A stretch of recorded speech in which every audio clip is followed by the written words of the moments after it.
India, the world's largest democracy. More than 1.4 billion people live in India. The Indian subcontinent is a patchwork of numerous ethnic groups. Prior to the British colonial era, there was no concept of a united India as we know it today. The India of today has become a major regional power, part of the US-led Quad alongside Australia and Japan. This bloc was formed as a counterbalance to China's activities in the Asia-Pacific region. Like China, India has a history of greatness and significant geopolitical clout. For starters, the Chola Empire on the southern tip of the subcontinent was a major naval power. Today, just like back then, India is flexing its muscles on the high seas. How did India build such a strong navy? What is India's current maritime strategy? About 1,000 years ago, the Chola Empire was a naval superpower. A significant portion of the Indian subcontinent was under the control of the Chola dynasty, facilitating access to the sea. During the reign of Rajendra Chola in the 11th century, Ceylon, modern-day Sri Lanka, fell to the Cholas. The Srivijaya kingdom in the Malay archipelago also was defeated by the Cholas. This was made possible by Rajendra Chola's father, Raja Raja. To use an analogy from European history, Raja Raja was the Friedrich Wilhelm I to Rajendra Chola's Frederick the Great. During the reign of Raja Raja, the Cholas waged military campaigns against the Pandyas and the Cheras.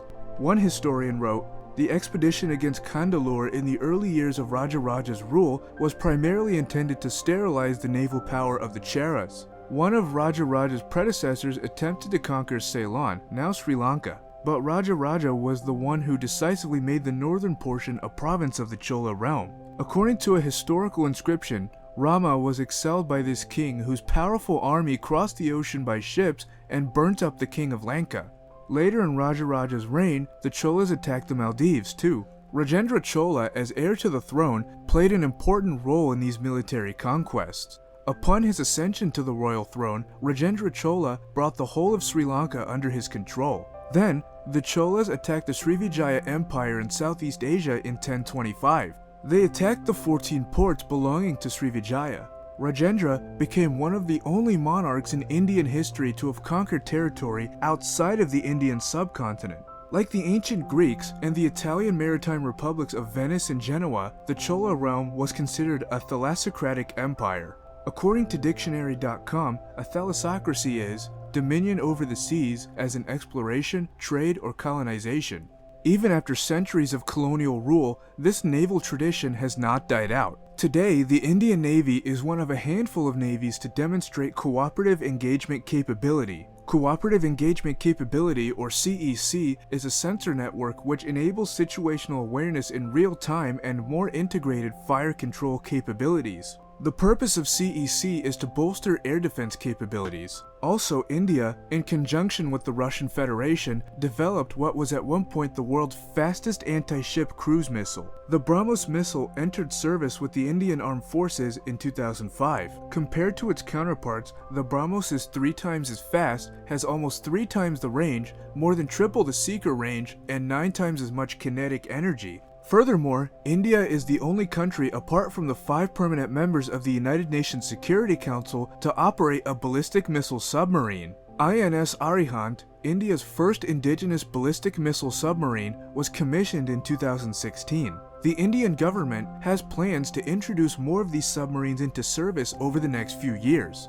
Presently, India has 2 aircraft carriers as well, the INS Vikramaditya and the INS Vikrant. India also boasts the largest naval academy in Asia, the Ejimala Naval Academy. For the past few years, India has been making moves to check Chinese influence in the Indian Ocean region. As a part of this policy, India has built and is still building overseas military bases in the region. In 2018, India secured access to the port of Duqm in Oman for military use. As of 2021, India was also believed to be building military facilities in Mauritius. More specifically, these facilities were being constructed on the islands of Agalega. The 2 islands make up around 25 square kilometers or about 9.6 miles, and only a few hundred people live on them.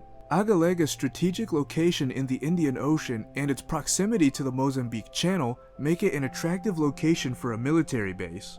In addition, India has built radar stations in the Maldives, Sri Lanka, Bangladesh, and the Seychelles. Sharing a common rival in China, India joined the US, Australia, and Japan in the Quad. The Quad is dubbed by some pundits as the Asian NATO. However, the four countries have not actually concluded a formal alliance.